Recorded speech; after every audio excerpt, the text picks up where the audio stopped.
It's now time for the Billy C. Show, part of the BillyCBoxing.com network.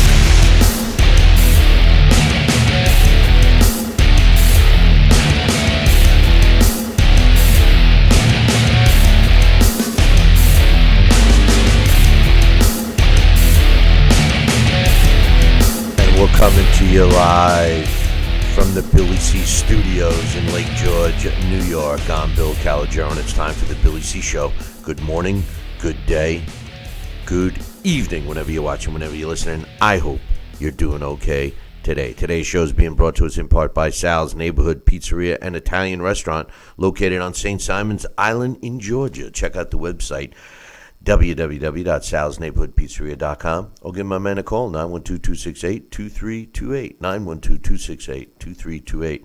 Find out why I go all the way to St. Simon's for an authentic Italian meal. Today's show is also being brought to us in part by our 24-hour, 7-day-a-week television channel. That's right, you can catch us on the Ginico USA network, which is available on Roku and all of the leading streaming services. Just go to Ginico, G-I-N-I.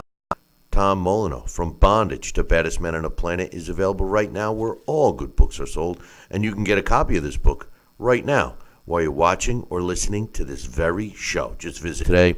The heavyweight division, the landscape, she has changed. That's right.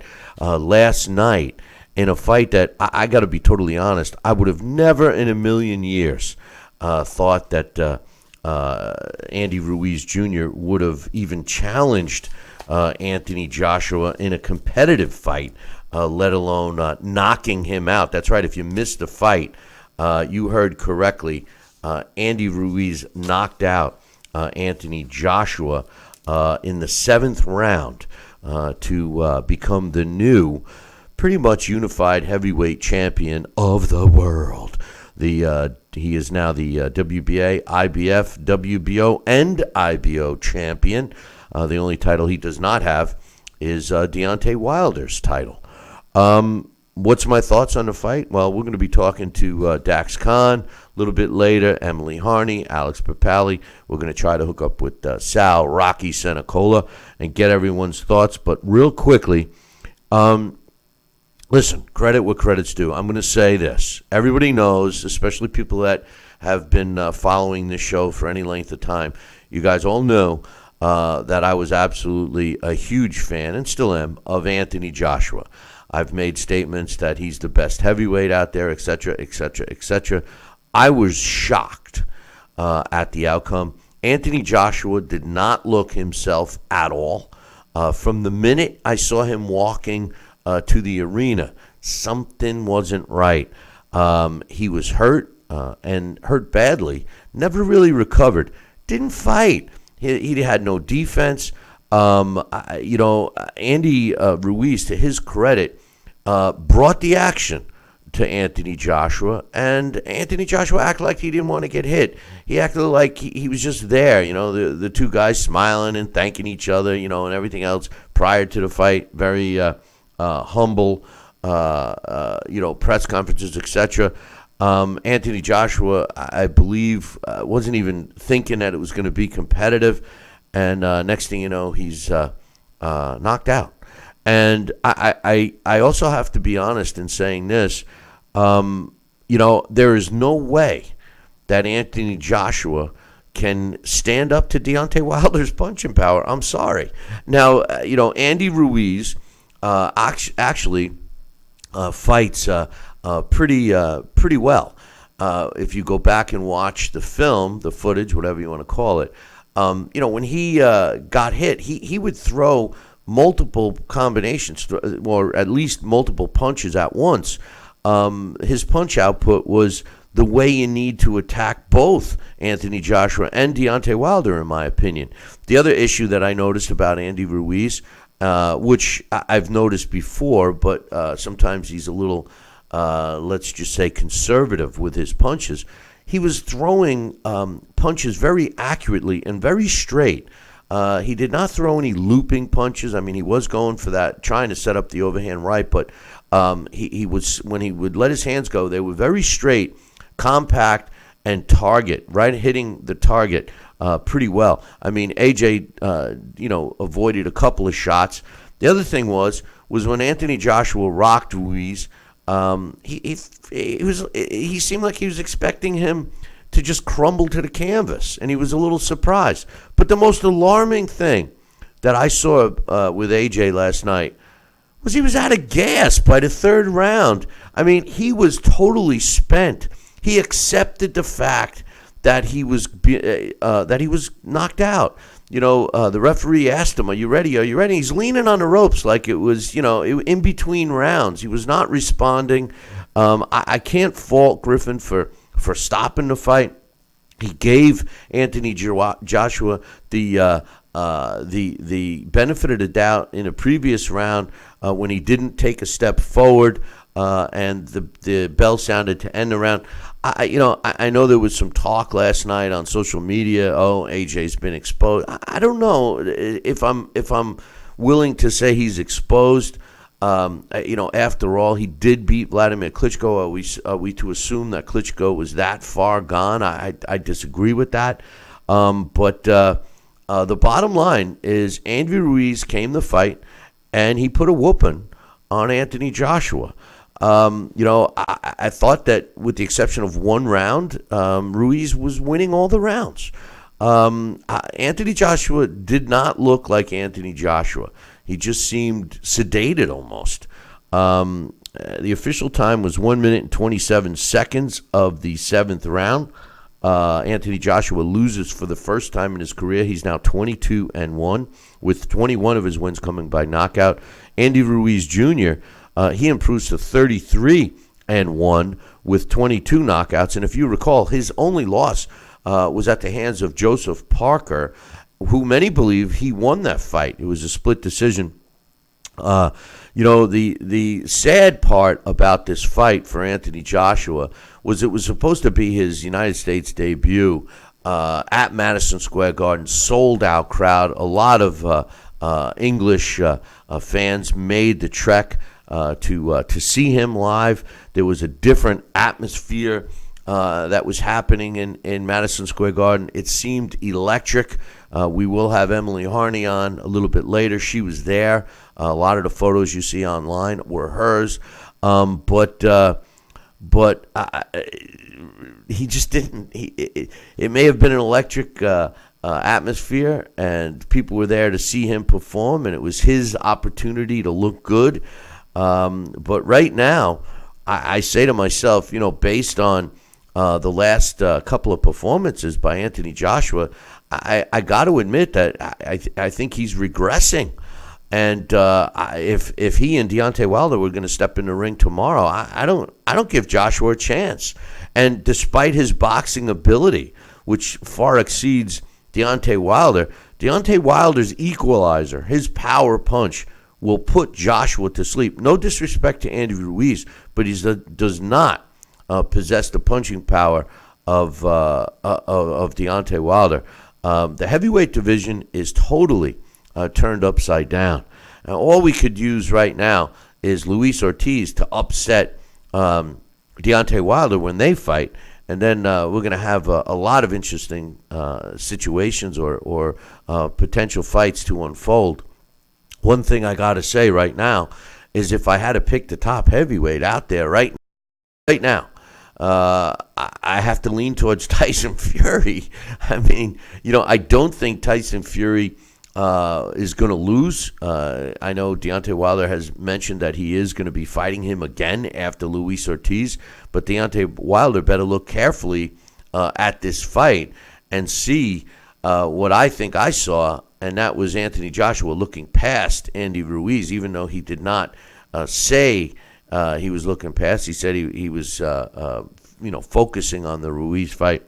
So I totally crazy night for fights in terms of the heavyweight division. We will talk more about this, but just to get you caught up real quickly, also on that undercard, Callum Smith was defending his title against Hassan Nadam, and Nadam, fighting for the first time in the super middleweight division, didn't fare too well. Callum Smith knocked him silly. The fight was over at 2 minutes and 26 seconds of the third round. Also on that card, Katie Taylor won a very controversial unanimous decision, or I would say split decision, over Defiant Person. And Person, in my opinion, won the fight. The way the judges scored it, 96-94 twice for Katie Taylor, and one had it even at 95-95. To me, this is the promoter's fighter getting the nod. Person left the arena quite upset, which I thought wasn't too professional, but you got to do what you got to do, she could have just said she thought that she was robbed. She could have demanded the rematch. And speaking of rematches, smartly so, AJ has a rematch clause with Andy Ruiz. I expect that fight to be different, but we'll see. You never know. And one other thing I wanted to mention about that, maybe I'm wrong, but I love Brian Kenny, and I think that Sergio Mora does a great job for DAZN, and DAZN really is separating himself. What a quick rise to the top for DAZN network. But that Chris Mannix, to me, is a total moron. Now, maybe I'm a moron, all right? Could very well be. But I don't know if you caught the round where Andy Ruiz was dropped and got up and then dropped Anthony Joshua twice. That was the round that he barely survived. He didn't respond. His legs were still crazy even when he came out following that round. And, Brian Kenny asked him, how'd you score that round? And Chris Mannix says, it's easy. I scored it 10-8. And even Brian Kenny went, huh? The way I understand it, the way the round should have been scored would be like this. And the way I had it on my score card, the 10-point must system means that you have to score the winner of the round 10-9, okay? Then after the winner of the round 10-9, you start doing the adjustments. So in other words, if there was a point deducted, you take it off of whichever fighter at that point. If there was a knockdown, you take it from the fighter that was knocked down from that point, et cetera, et cetera. So the way I had it is I thought Ruiz won the round, so I start off with 10-9, right? Then I subtract a point from Ruiz's 10 because he was dropped. So now it's 9-9. But then you take 2 points away for the two knockdowns from Anthony Joshua getting knocked down. So for me, I scored that round 9-7. That's the way I saw it. And like Larry Hazard always used to say, even in a round where there's not a knockdown, but it was a decisive victory for one fighter, don't be afraid to score it a 10-8 round. But again, that goes after you decide who the winner of the round is. So if you say to yourself, well, so-and-so won that round, so here's the score 10-9, but he beat him from ring post to ring post, and he should have knocked him down, and it was a total domination, so I'm gonna score it 10-8, and you subtract the point then. So that's how I would have scored that round, 9-7. No way 10-8. Now the theory, I think, behind it was 10-9 minus a knockdown, but there were two knockdowns. It made no sense to me. So I'm not sure what he was thinking on that one, to be honest with you. So we'll have to wait and see what they come up with. But as far as I'm concerned, it was a weird score, to be honest with you. But in any event, there was another fight too that took place, and that was Ivan Reddick stopping Devon Alexander in the 6th round. What a fall from grace Devon Alexander has had. He's a guy that at one point I thought was tops. Really, I loved him. But man, I thought he's I don't know. I don't know. I'm getting comments in the chat room. 10-8 was not the correct score. 10-point must starts. You talk to Larry Hazard. 10-point must system starts. You don't score 10-8 for for two knockdowns. No, I'm 99.99% sure that I'm right with that one. But who knows? The bottom line is, the bottom line was that Andy Ruiz won the round. I mean, that's neither here nor there. But as far as I'm concerned, 10-8 was not the correct score. If you were going to go with anything, maybe 9-8. You have to take a point away from the 10 from Andy Ruiz. I just don't understand where that was. But in any event, I think joining me right now, I'm pretty sure we got him on the phone, is my man Sal Rocky Senecola. Good morning, Sal. Hey, good morning, Billy C. Talk about boxing history. Oh, my gosh. I tell you something. I thought what a turnaround for the heavyweight division.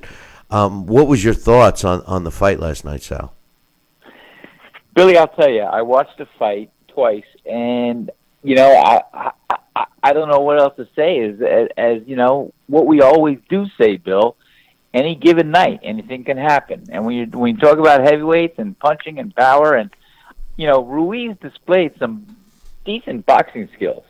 And when he and Joshua mixed it up, you would think the first thing is you'd think, wow, okay, this is going to go as planned. Joshua's going to feel him out and probably stop him before the fifth. But man, what a turnaround of events. When you have a shorter, stockier, swarming kind of style, as you did in Ruiz, that's your style. That's what you're taught to do. You're taught to get inside, exchange, bury your head on the opponent's chest, and just wail away. And you know what? I want to say that not to make it sound just as easy, because Ruiz put some actual art into that, and he wasn't just a swarming barrier of punches. I thought he just pulled the upset, big upset. And you know what? If anything between Deontay Wilder or Anthony Joshua was going to be upset, I thought it would have been on Deontay Wilder's side. Well, I'm going to be humble with that. Well, I tell you something. After watching the fight last night, Sal, there's no way I think Anthony Joshua could stand up to Deontay's punching power. I thought the reason that Andy Ruiz won the fight is because he kind of bullied Anthony Joshua, and when he let his hands go, he let them go, and they were finding their target, and he just let his hands go. I mean, that's the easiest way to describe it, especially after he got hit and he would come back. He followed an old rule I used to tell my fighters, if you get hit once, make sure you throw back 4 or 5, and that's what Andy Ruiz did. And it seemed like Anthony Joshua was surprised that he was actually hitting him back. And Anthony Joshua didn't look himself. I can't make any excuses. All the credit has to go to Andy Ruiz, but I can't help but think of the showdown, a potential showdown between Deontay and AJ, and I just can't see Joshua withstanding Deontay's punching power. I mean, no disrespect to Andy Ruiz, but he doesn't possess the power Deontay does. No, and you're right. And you know what? To see what happened and what was unfolding last night, as you said, I mean, you got to make the argument. I mean, Anthony Joshua is any trainer's or manager's dream come true. The guy is fundamentally sound. He has all the tools. He's a big guy. And bam, here you got a shorter, stockier, swarming fighter who obviously has got a little more pop in his punch than we thought.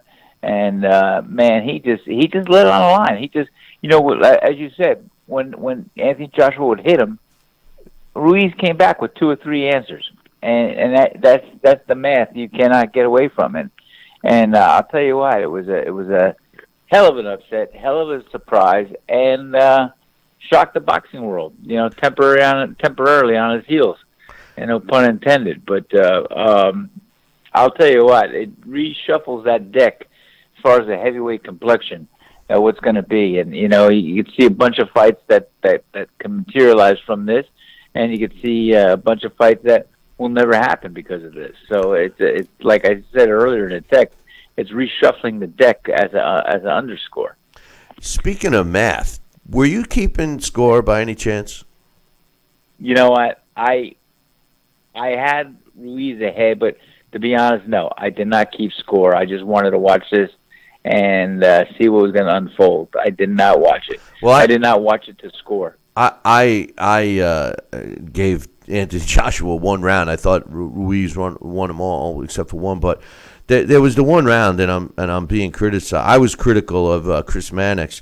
The one round where AJ knocked down Ruiz would look like a devastating shot. I was shocked that Ruiz got up, but then he knocks down AJ not once but twice in a round, and they scored it 10-9, which I thought was I'm sorry, they scored it 10-8, and I thought that was crazy. And the way I remember Larry Hazard explaining it to me is that the winner of you start off with scoring a round, you get the winner of the round, so that's a 10-point must. That means the winner gets 10 and the loser gets 9 or less, right, if there was a knockdown or a point deduction. But then you start making those deductions from that point. So the way I thought that round would have been scored was 9-7. I gave the round to Ruiz. I subtracted the 1 point for him being knocked down. That gives him 9. Then the 9 that started out with Anthony Joshua, he gets knocked down twice, so I subtract 2 points, and I ended up with 9-7. But I'm being overruled here. A couple of people in the chat room and even our very own Alex Papali claim that the 10-8 score was correct. You have any thoughts on that? Wow. I probably would have fundamentally have done it just like you said you were doing it. But, when you get into the minutia of the scoring, there is a clear winner of the round that has the most knockdowns. But, from starting from a benchmark of 10 points, you could whittle it down to where you arrived at. But I could see. I can't see. I gotta give some thought, Bill. I tell you, I never saw a fight like this. Knockdown after knockdown after knockdown, and it was interesting. I tell you what, I could have sided with your score there, and I might draw criticism, but who the hell cares? The bottom line is, I could not believe that Andy Ruiz was in the fight to win that fight the way he did, convincingly. And, it wasn't just like he hit him with a counter shot or so. Like you said, he for every one punch Joshua would hit him with, this guy had 3 to answer. It was fundamentally sound math. It just didn't go into Joshua's favor. I just want to. Joel gave us a super chat, and he's loving the discussion. He wants to give a special shout out to you too, Sal. So I appreciate the super chat. Super chats make the show go round. Talking about the 3-headed heavyweight division, at least the way most people looked at it going into this fight, I'm not so sure how much the landscape has changed aside from who owns the belts now, Andy Ruiz. But looking at AJ, of course, Deontay, and Tyson Fury, I can't help but make Tyson Fury the number one guy now because, obviously Anthony Joshua has to drop. He lost, Deontay Wilder, despite his punching power, I still don't think he possesses any boxing skill aside from that power, which is obviously good enough for him. But when I look at Tyson Fury, for all intent purposes, I feel Tyson Fury beat Deontay, so he's got to be number one. Deontay has to fall or stay at number 2, and Anthony Joshua, you put him at number 3, or you slip Andy Ruiz at number 3 and make Anthony Joshua number 4. How do you see it? Oh man, I'll tell you what. Like I said, this whole reshuffling of this deck. Before last night, it was argumentatively you could itemize where each fighter stood, but after last night, you've got to put Tyson Fury in the mix. I mean, you've got to include him in big time on top. And I'll just tell you, it just opens up a whole new landscape of heavyweight matches. And that's what's unbelievable. I mean, you had the clear front runners before last night, and now after last night, man, you've got secondary and tertiary front runners that can make an argument, hey, I deserve a title shot. And certainly, you got to put Tyson Fury in that mix.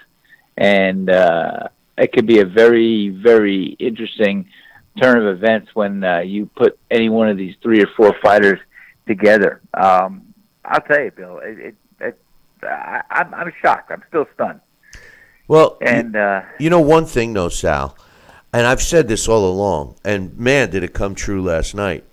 The weakness, aside from now, you have to, even the biggest Anthony Joshua fans have to admit that his chin is extremely suspect. And again, no disrespect to Andy Ruiz, but no. He can't fight shorter guys. I mean, No. every time he steps in the ring with a guy that's shorter than him, he struggles. And Yes. Conversely, Deontay Wilder thrives on fighting shorter guys. He's become proficient at it, which is surprising. And from the AJ side, because how many guys has he really fought that are his size?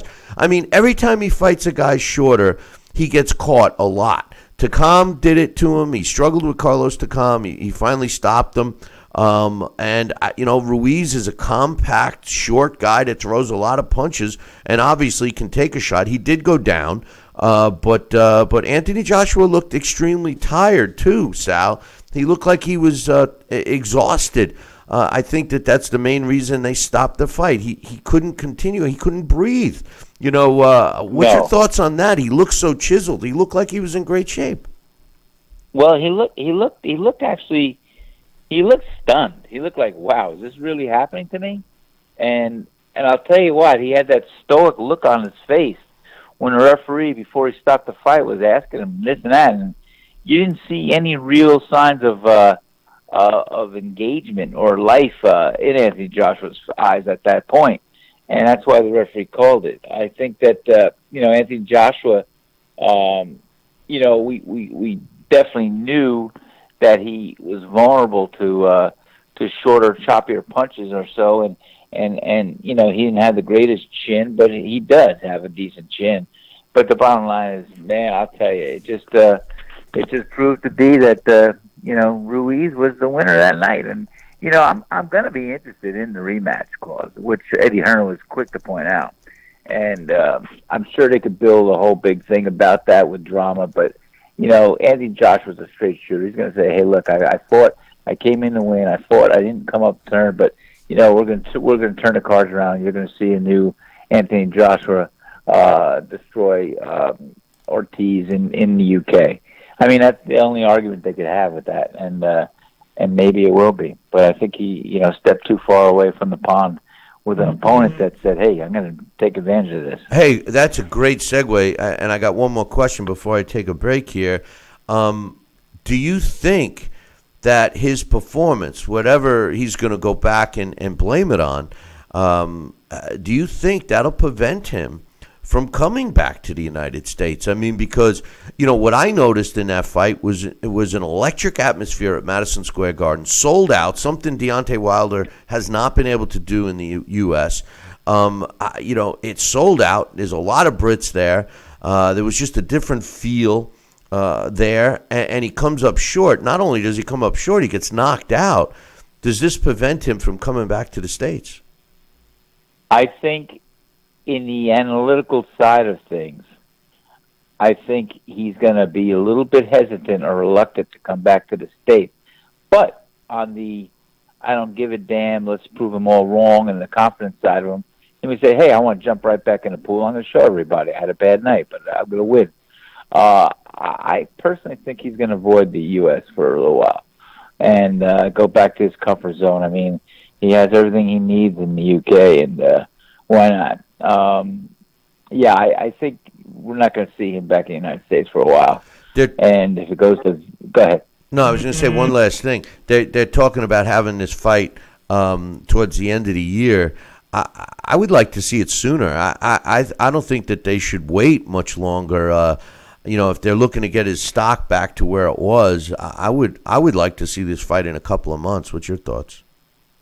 Well, I think I share your thoughts 100%. I mean, you have a so-called world champion that was supposed to destroy a mediocre heavyweight in Ortiz, but I'll tell you what, the faster they get back in the ring, the more credible this fight. I really do see they should have this fight before September or October. Yeah, I know. And, they're talking the end of the year. That's because fighters only fight twice a year now. Sal. So. Well, I know.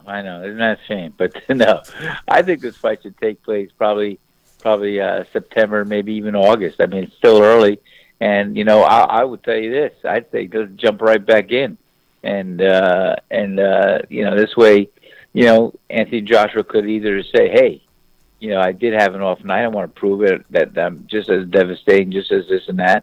And, he may even say, hey, I couldn't get up for this kind of opponent. I don't think he will because he's too much of a gentleman. But, there are certain things that you do take into a training camp. And, if you're fighting a much less credible opponent, is it hard to get up for that opponent? No, because you're a fighter. You're a professional. You're going to get up for any opponent. But some people may say there's a psyche there that says, hey, what, instead of the light switch going on that way, I'm going to dim it here.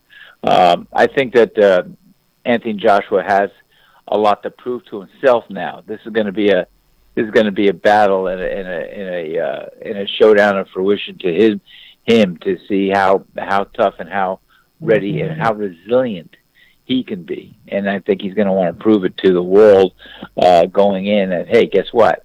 The real Anthony Joshua is still here. For whatever reason, I lost this fight. Maybe I didn't get up for it. Maybe I did. But you're going to see a brand new Anthony Joshua. He's got to rebrand his brand in a sense with that kind of mindset. Hey, you know what? No stopping us now. I learned a lot from that fight. Kept my hands down, and he counterpunched me. I didn't expect his speed. Whatever he could say. But bottom line is he's got to jump back in the ring as soon as he can. I agree. Sal, I appreciate you taking some time with us this morning, and we'll look forward to you next week. We got Triple G on deck next week fighting, so we'll get a chance to talk about him. Then the following week, we got Tyson Fury, so we got a busy month coming up, brother. Got a busy month, and you know what? Guess what? 2019 is proving to be a good year for boxing. So far, and we're at the halfway point, right? So, Sal, you take care. Keep on fighting the fight, and we'll talk to you soon, brother. All right, buddy. Thank you, my brother. Take care. All Bye-bye. right. Thanks, everybody. Bye. That's Sal Rocky Senecola giving us his thoughts. And make sure you keep your prayers going for my man Sal. Listen, I'm going to take a short break. When we come back, we're scheduled to have Dax Khan with us. So don't go nowhere. Billy C will be right back.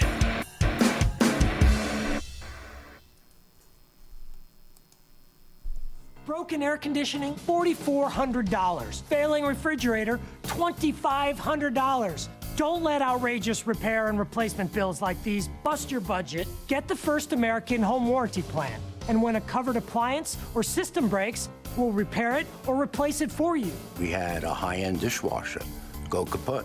They put it in a brand new dishwasher. We have plans that cover air conditioning, most appliances, plus heating, plumbing, electrical systems, and much more. Plans start as low as $25 a month. Why let a major appliance or system breakdown bust your budget or go through the hassle of finding trustworthy service people? Last year alone, we saved our customers over $120 million. Don't wait until something breaks and you're stuck with a huge bill. You save a lot of money. It's absolutely worth it. If you don't have First American Warranty, get it. Call 1-800-946-6234 for your free no-obligation quote. Need relief from backaches and stiffness in your hips or down your legs? Then you need Dr. Ho's Back Relief Belt. The innovative technology works to support and decompress your spine. And now it's covered by Medicare. Every patient with back pain should be wearing this belt. Nothing gave me instant relief except for the Dr. Ho belt. Feel good while standing, walking, driving, doing housework, and while laying down. And now Dr. Ho's patented belt is available at our best price ever. It's even covered by Medicare. Order now and get the easy-to-use hand pump and back rehabilitation DVD free. You know, similar belts can cost you almost $1,000, but my belts won't cost you $500, not $300, not even $200. I will give you my special TV price. And remember, Dr. Ho's belt is covered by Medicare. If you know a friend or family member that suffers with pain, get them my system today. Help them live with less pain, be more active, and get back to doing the things they love. Give them the gift of health. Listen to this important message. If you owe money to the IRS, you will want to hear this. Penalties and interest compound daily on your back taxes, putting you under a mountain of debt. Tax 10,000 has years of experience connecting people with tax resolution specialists.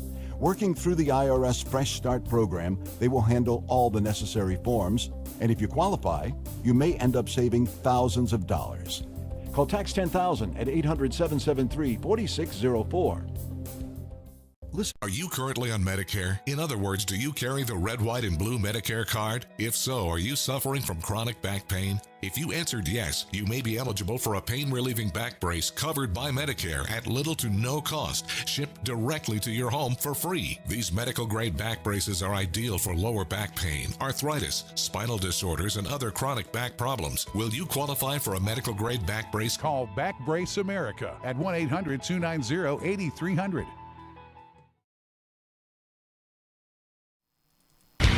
Check out BillyCBoxing.com now, or feel the wrath of the mighty mustache. Oh, that hurts! Why are you doing that to my face? I hate you! That's BillyCBoxing.com. Consider this your warning. Now back to Billy C. Interact with the show at BillyCBoxing.com.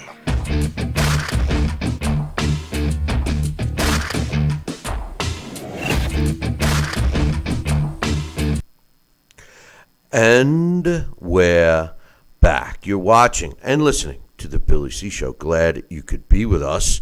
And I just want to remind everyone that our programming lineup on our 24/7 channel is pretty cool. On Mondays and Tuesdays, we show all the previous shows, these shows. Then Wednesdays are dedicated, and this is 24 hours a day. Wednesdays are dedicated to all the blasts from the past that we've done. Thursdays is a mix of everything. And then Friday, Saturday, and Sundays, 24 hours a day, we play all these special events we've done. Different shows, different events, the Boxing Revisited. So if you're not signed up, make sure you do it today. Just go to Ginico, GINIKOUSA.com. Use the user code BillyC and watch our channel 24 hours, 7 days a week through Roku and all the other top streaming services. Joining us right now is my man Dax Khan. Good morning, Dax. Hey, good morning. How you making out today, my man? Better than Anthony Joshua. I'll tell you. What's your thoughts on the fight? You know, it reminded me very much of Vladimir Klitschko versus Corey Sanders and Ross Purity, where he was so used to going in there and being the guy that dominates, and when, as you stated earlier, he hits his opponent, they fall, they stay down. This guy got up, and Anthony Joshua, Ruiz Jr. just kept coming at him. And Anthony Joshua, and I've said this before, on top of the fact that many times I've said one of these guys, whether or not it's Wilder or Joshua, is going to get upset before they fight, and all of a sudden that mega fight is going to go down in value. But Anthony Joshua carries around a lot of excess muscle. That muscle is a lot.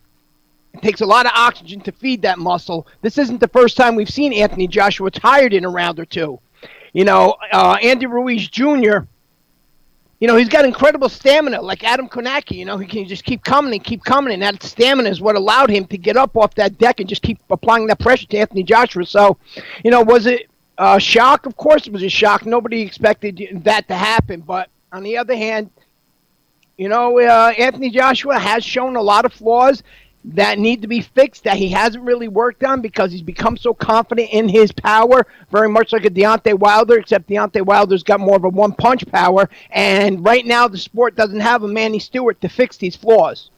First of all, Deontay Wilder, we have to label him the hardest punching heavyweight out there. I mean, it's pretty obvious. I still believe that Anthony Joshua possesses the better skill set, but you're 100% correct. If he can't get to the finish line because he's huffing and puffing, and if he just looked so lost when Andy Ruiz was letting his hands go and he was connecting at will. He seemed, I don't know about you, Dax, but Anthony Joshua, and this, I'm not hiding the fact I'm a fan of Anthony Joshua. He didn't look like Anthony Joshua from the point he walked out of the dressing room. He didn't look like himself. He didn't even seem to be. He was still asking about what he got dropped with several rounds afterwards, and something wasn't right. Should his corner have taken any other precautions? I mean, they did tell him how to fight, and he would have won the fight if he listened. He didn't seem himself. Did you notice that? He was going through the motions. He was looking past Andy Ruiz Jr. at bigger and better things, and sometimes what happens with a fighter, we have to remember Anthony Joshua only has 20 pro fights, which is still, in all relativity, that's what a prospect usually has by the time they're getting a title shot. Anthony Joshua just happened to be, mainlined into bigger and better things. But, back to Vladimir Klitschko. After the Corey Sanders fight, years later, Vladimir Klitschko says, I'm on the ropes, I'm getting hit, I'm not really hurt, I'm a little bit shaken up, but all I can think to myself is, I can't believe this little squirt in front of me is doing this to me. And I just totally froze and I lost it. And I'm, guessing, maybe that's what was going through Anthony Joshua's head. I don't know. Andy Ruiz Jr., though, despite his physical appearance, remember he's a very solid amateur career. He has wins over former world champions or over a former world champion. He has wins over more than one undefeated opponent. So, this is a guy that you couldn't sleep on, and Anthony Joshua did, and hopefully Anthony Joshua learns from it. Doesn't mean that's the end of his career, and we'll see what happens. In my opinion, though, no matter what, I don't care if it's Anthony Joshua, I don't care if it's Deontay Wilder. The best man in that division is Tyson Fury, and outside of going down against Steve Cunningham in that flash knockdown and knockdowns against Deontay Wilder, Tyson Fury's yet to lose a round in his career. What happens if Andy Ruiz, obviously there was a rematch clause, so they say, okay, we got a rematch. Now, Andy Ruiz, the sanctioning bodies don't care about contracts outside of, their title holders. They have their own deals. They want their sanctioning fees, and that's it. What's preventing Andy Ruiz from saying, forget it, I don't want to give you a rematch. I want to fight so-and-so first. What would be the ramifications? Would the sanctioning body, did the sanctioning bodies, do you know of, were involved with the rematch clauses? So in other words, they all are requiring Ruiz to fight AJ again?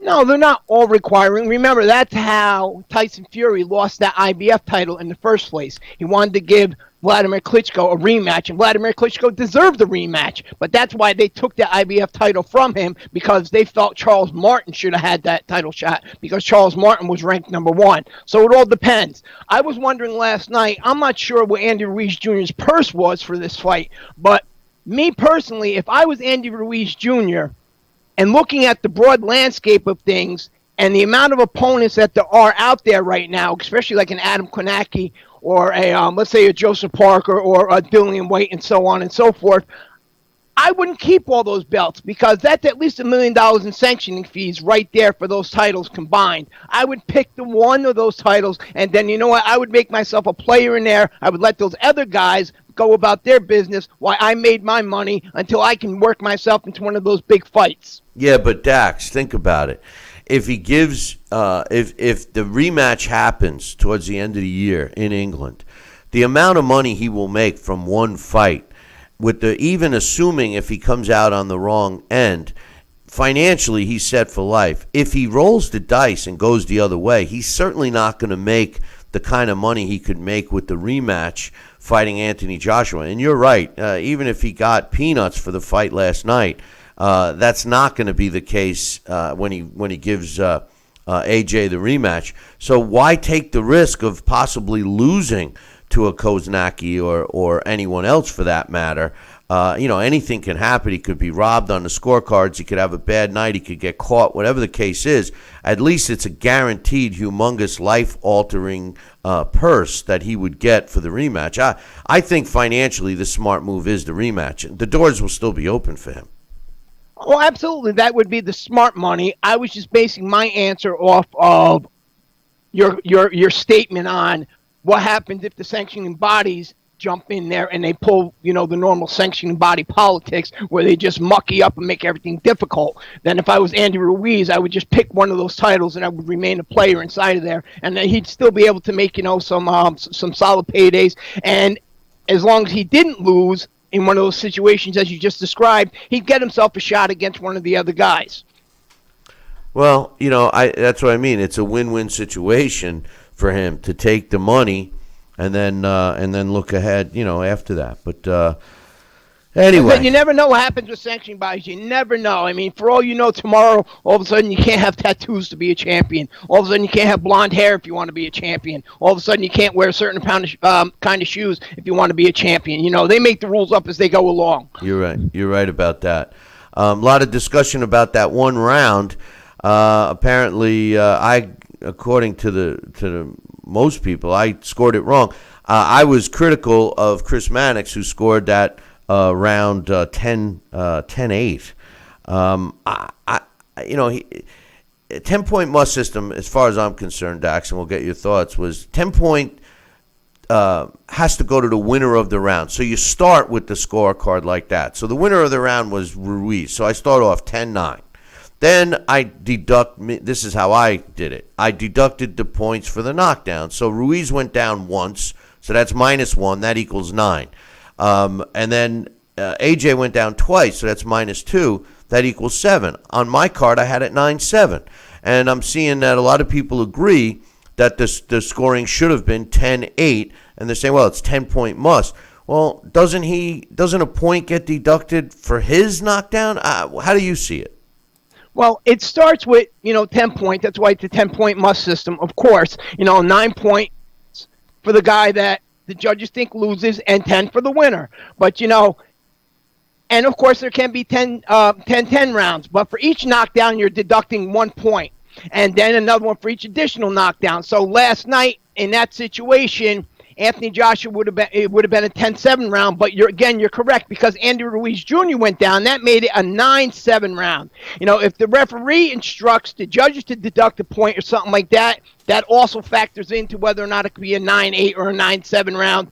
The only time that you would see anything like that change would be, let's say, a fighter gets knocked down and, becomes a 10-8 round, and then all of a sudden there's a deduction, but then, that fighter who got knocked down gets up and he completely dominates the round, he can actually get that point back and make that a 9-9 round. It's rare, but it happens. It can happen that way. 9-8 rounds are uncommon, but they do happen. 9-7 rounds are uncommon, but they do happen, and again, you have to factor in it's a 10-point must system. That doesn't always mean a fighter has to get 10 points.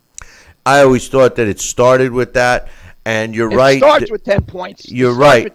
The deductions come afterwards. And you're also right that if a fighter gets dropped and, you're assuming that that's a 10-8 round and he comes back to dominate, it could very easily become a 9, because if he got to 10, so it could have been a 9-9 round.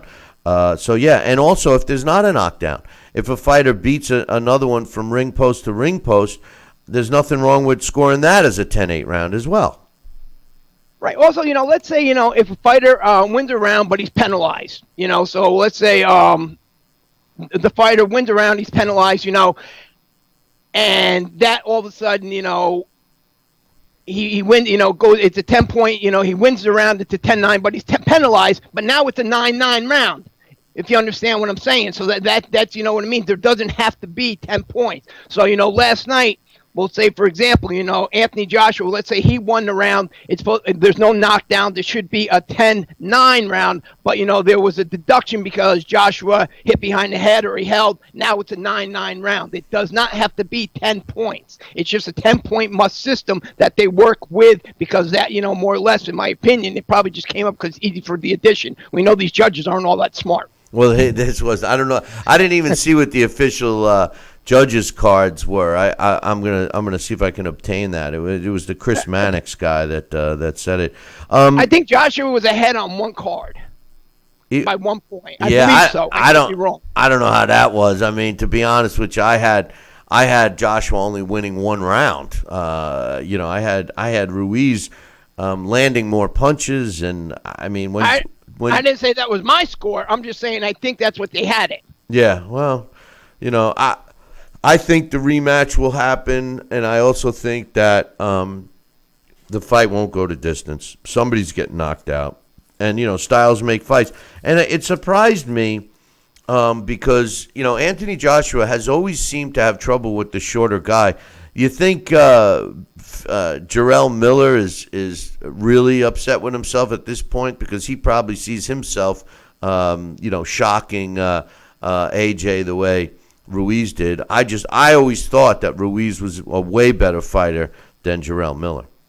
Well, it's a different style. Jarrell Miller is certainly not as fast-handed as Andy Ruiz Jr. He's not as nimble on his feet as Andy Ruiz Jr.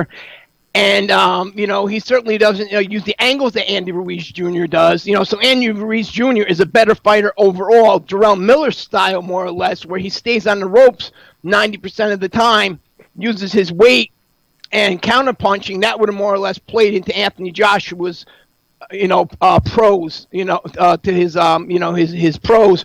But Anthony Joshua certainly needs a new team. He needs somebody to show him how to work on these deficits.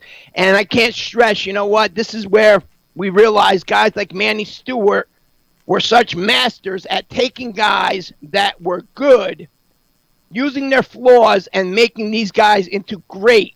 He did it with Lennox Lewis. He did it with Vladimir Klitschko. And Anthony Joshua, he fits that same mold. He's a very good boxer. He's an Olympian. He's a gold medalist. He has serious power, but the chin and conditioning are questioned. And the Lennox Lewis, Vladimir Klitschko style would suit him, except for the fact all the other top heavyweights are actually bigger than he is, or the same size. That is one thing that Lennox Lewis and Vladimir Klitschko didn't have to deal with. They were always able to use their size over their opponents. The other thing I noticed was that he was hurt to the body.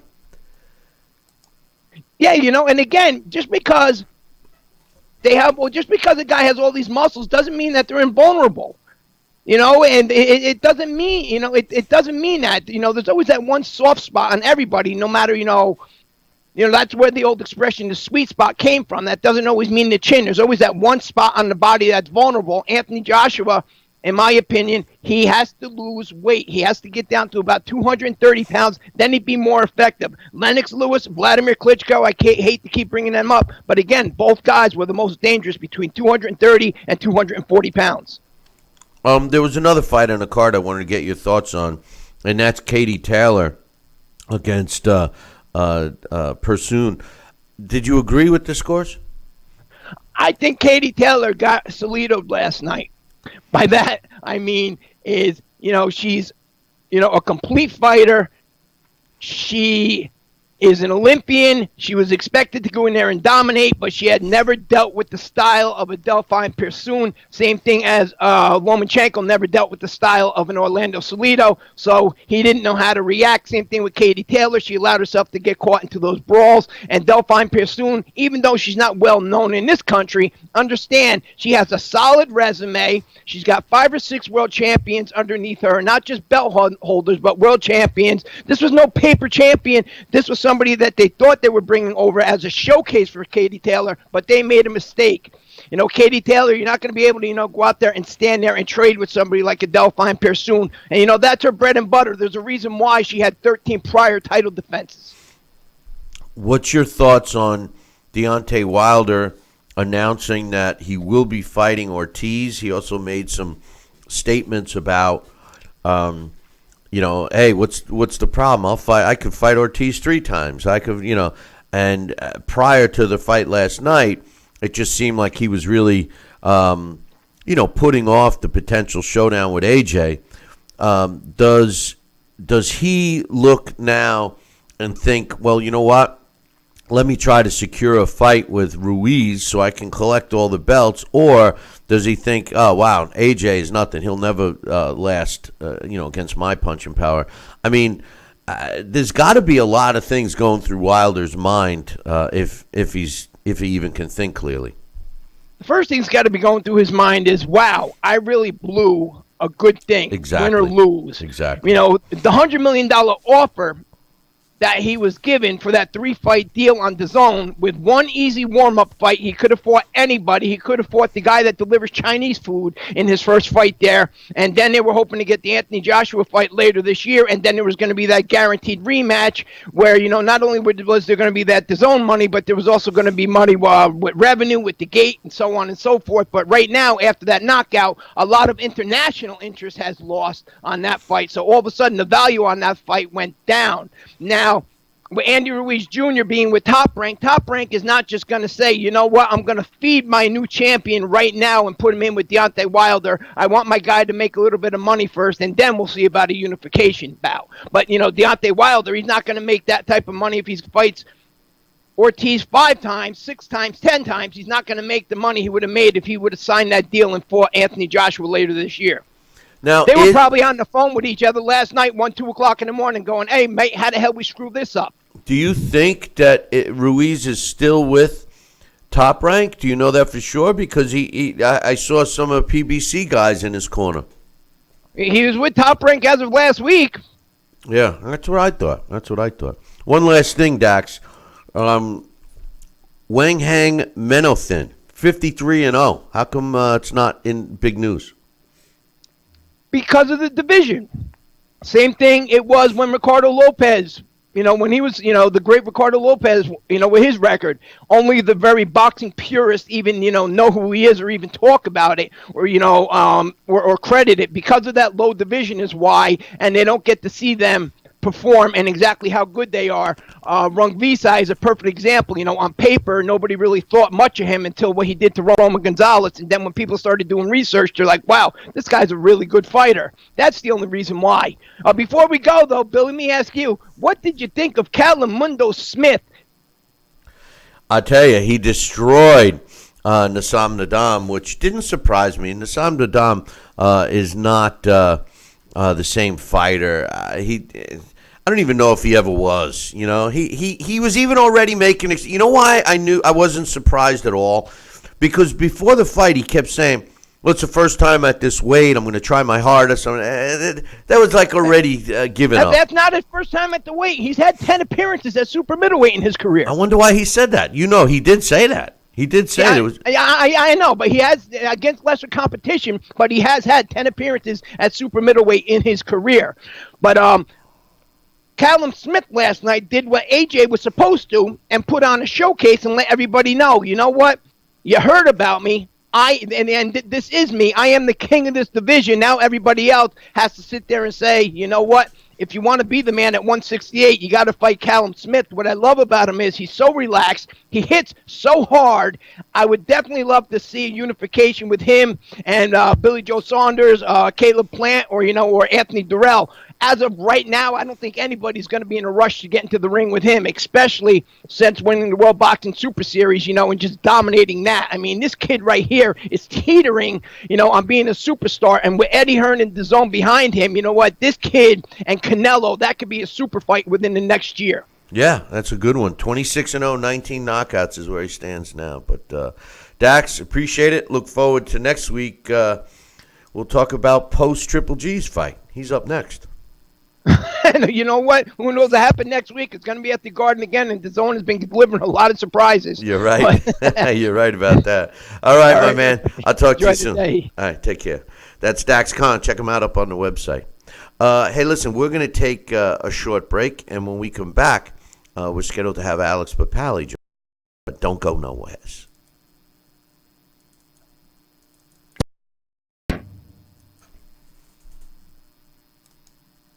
Broken air conditioning, $4,400. Failing refrigerator, $2,500. Don't let outrageous repair and replacement bills like these bust your budget. Get the First American Home Warranty Plan. And when a covered appliance or system breaks, we'll repair it or replace it for you. We had a high-end dishwasher go kaput.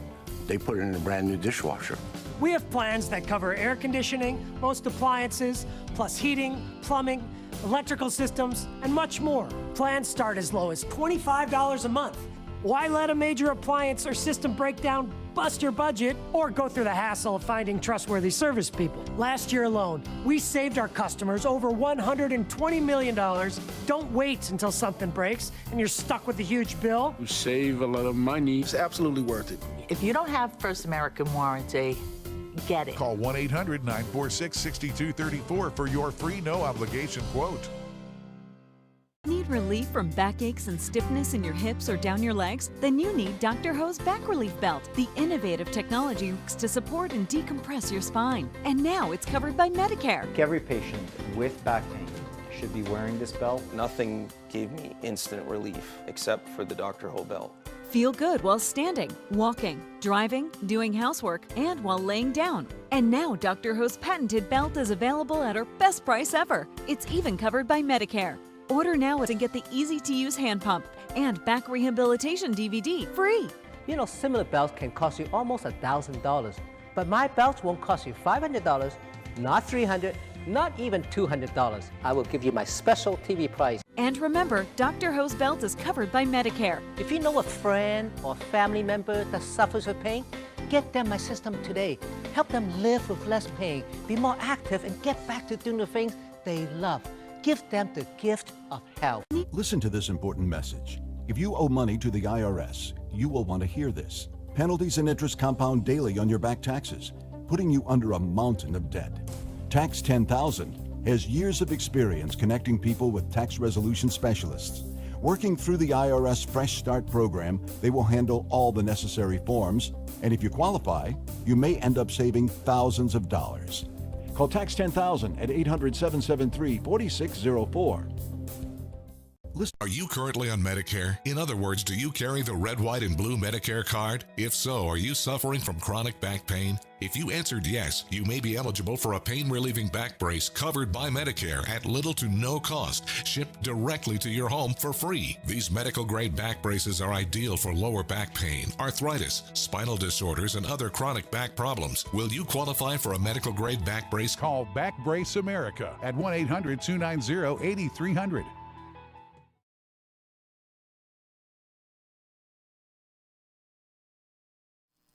Hey, fight fans, check out KOFantasyBoxing.com. KO Fantasy Boxing is boxing's only trademarked fantasy game. Check it out, www.KOFantasyBoxing.com. Select your own gym, your own fighters, track them through a season that can last from 3 months to a year, depending upon which league you join. You got to check this out, man, www.KOFantasyBoxing.com. Join it today. Again, www.KOFantasyBoxing.com. And tell him Billy C sent ya. The one, the only, Don King. Makes me feel good, Billy, to have you, the #1 show in the country, talking boxing with Billy. So I invite each and every American that's listening to this great show to tune in, because we want you to be there with Billy and me. Now back to Talkin' Boxing with Billy C., the only radio host man enough to take a punch from Mike Tyson. Wait a minute, man. Hold on there. Jeremy, man, I need you to take this one, all right? Wait, what? No way. I can't do this. Need I remind you I'm Billy C., damn it? Now put on that mustache and get in there. Hey, look at me. I'm Billy C. Crap.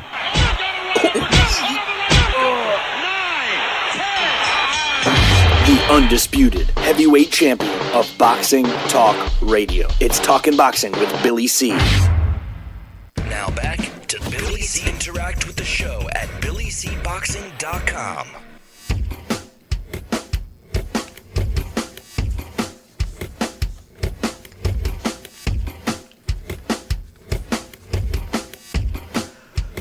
And we're back. You're watching and listening to to the Billy C. Show. Glad you could be with us. And don't forget, check out our 24-hour, 7-day-a-week boxing channel. Yeah, it's the Billy C. Boxing channel. Just go to Ginico USA and sign up. That's GINIKO USA.com. Use the user code Billy C. Just so you know, we show on Mondays and Tuesdays. The lineup now is previous of these shows. Wednesdays, all day, 24 hours, blast from the past. Thursdays, we do a little mix of everything. And then Friday, Saturday, Sundays, you could catch all of our special events over the past 15 years. We change them, so check it out. Anytime you tune in, you will get something. So check it out. And speaking of blast from the past, joining us right now is the guy who does the blast from the past, my man Alex Papali. Good morning, Alex. Good morning, Billy C. How are you? Better than AJ this morning. What was your thoughts on the fight? I loved it. I thought it was awesome. I was a big fan of Anthony Joshua, but this is the wonderful thing about boxing is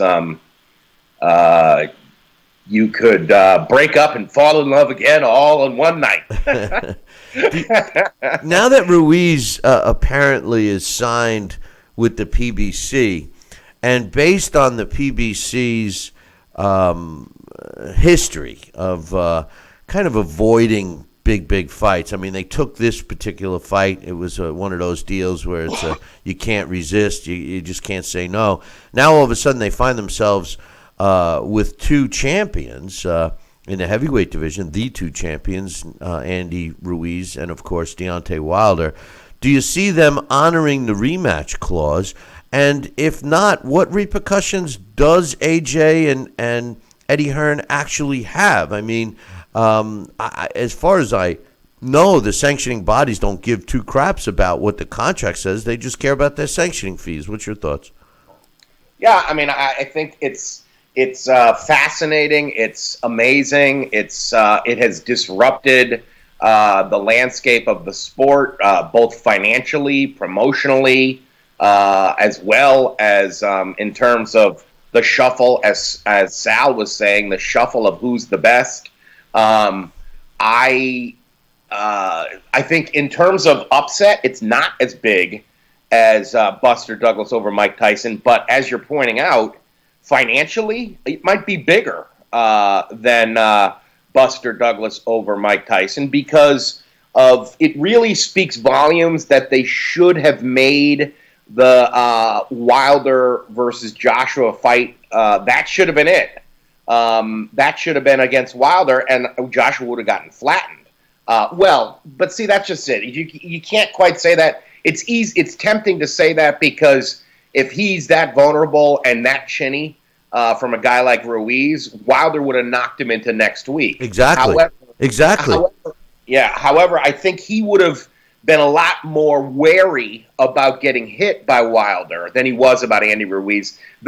As Dax pointed out accurately, I think, is that it did smack of the exhaustion type knockouts that we saw Vladimir Klitschko suffer because it was a flood of not only anxiety and shock, but he was out of breath and gassed and couldn't regain it. Because I think he overextended himself in trying to whack Ruiz out and made the really amateurish mistake of going in wildly to try to stop a guy who was not as hurt as he thought. Because that was where he first got caught when he charged after Ruiz thinking he was finished and I'll just put him out, and do it lovely. And he got caught, and he never seemed to recover from that. It was wonderful because it really did show you how when this sport is at its best, that's why knockouts are so great. Is you take something and you put it in your own hands. You have control of your destiny. Unfortunately, that Delphine Persoon got that lesson just a few fights earlier because had she done what Ruiz did, she wouldn't have gotten robbed. Because I thought Katie Taylor got a gift last night. And that's the beautiful thing about Ruiz did, is he said, you know what, you three people scoring, I'm not going to let you have a say. I'm taking care of this. And it's just wonderful. I don't know. I mean, I'm not sure if that answers your question. I'm all over the place, but I'm absolutely thrilled. Well, I agree with the fact that AJ never recovered from the first the first time he went down twice in that round. He never recovered. I believe that Andy Ruiz actually let him off the hook following that round because he really didn't pursue him that much. And I also agree that he was totally gassed. I think what won the fight for Andy Ruiz was the simple rule that I used to say to fighters, and I said to Sal, if a fighter hits you twice, make sure you hit him back 6-7 times. And that's what Ruiz was doing. What bothered me about Anthony Joshua was the fact that when Andy Ruiz did go on the attack and was letting his hands go and was connecting, Joshua just folded like a cheap suit. I mean, he didn't show any kind of heart. He was gassed. I mean, but Michael Griffin did the right thing. I mean, he asked him. He gave him the one benefit of the doubt after that one round where he didn't respond, but there was only a couple of seconds left in the round. But, he did not move forward. He was resting on the ropes like it was between rounds. I don't think anybody can criticize Griffin this morning. No, I agree with you, and I think that it was a little dissatisfying for it to end in that very moment, because if he had waved it off just a few seconds before when he hit the deck again, it would have been more dramatic. But I don't think it mattered, because the thing about it, what to me that stoppage showed was that Joshua was scrambled. He didn't know what he was saying. And I think one of the things, he was exhausted, he was embarrassed, and I think that he was trying to do a Diego Corrales there, because the thing that was strange, all during the interminable time that they stood in the ring waiting for anthems and introductions, did you notice that Joshua kept chewing on that great big mouthpiece? And I wondered, I had never noticed him doing that before, if that was a habit or something. That seemed a little weird to me. And it turned out that was what he seemed to be waiting for the referee to give him a chance to clean the mouthpiece and continue. But you're right. If the referee says, do you want to continue, you don't kind of look around and kind of stand there. You say, yes, I'm ready. He didn't. So I got no problem with the stoppage. And there was no language barrier. They both speak English. And you're right. I never had noticed him chewing on the mouthpiece. And the ironic thing that we talk about mouthpiece, if I can recall correctly, that wasn't the same mouthpiece that he had in his mouth during the fight. He had a clear one in his mouth. Yeah, it was weird. And maybe that was an issue. I think that would have, if at the post-fight press conference, maybe that's a question worth asking, because it seemed like the one he was chewing on during the pre-fight seemed much larger, and maybe they did switch it because it was uncomfortable and just wasn't fitting. Harhood has said this one of the times you had him on the show, that as much as fighters would never admit it, they do think about who they're fighting. And they train gauging what they think they need. So that's why I said that maybe that wouldn't have happened had he been in there against Wilder, because Joshua would have had a much more severe camp.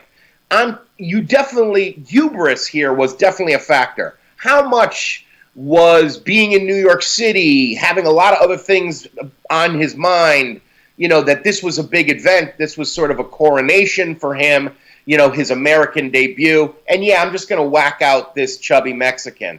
That could have been part of this. It certainly appeared that way once he was in trouble, because he had no answers. And the thing that Ruiz was doing so well was countering him. Just brave counterpunching, and he has very quick hands. And it seems to be a tradition in the heavyweight division. It's one I like, because I've always struggled with weight, is Ruiz is a tradition of chubby guys with quick hands. You had Tony Tubbs, You have, the juiced Big Baby Miller, and now Andy Ruiz. And when you think about that final, those last two knockdowns, they were completely generated by quick hand speed. Because as soon as he saw he was hurt, man, he just jumped right on him and let his hands go. And, as much as power's great, if you get hit with, what do you want to be hit with? One punch or 6 or 7 punches? I take one. Just real quick on the mouthpiece, I think that smaller one was inside the other one. He was trying to get him separated when he was playing. But he clearly didn't look like himself from the point he left the dressing room until the end of the fight. Anthony Joshua did not look himself. You could say, oh, the Mecca, he was in New York City, he was at Madison Square Garden, blah, blah, blah. But it was filled with the Brits. They came, it had a totally different atmosphere there, which I loved. Something you never see with Deontay Wilder. You see, let's just say, a different crowd. And at the end of the day, I can't help but look at the heavyweight division right now, and I got to say Tyson Fury's the best. You've been saying this all along. I got to say he's the best because he beat Deontay Wilder. I think he would do the same to Anthony Joshua, at least if they fought now. And Ruiz is in the mix. I mean, yes, he's got the belts, but, in today's landscape of the sport, sometimes the belts don't mean anything.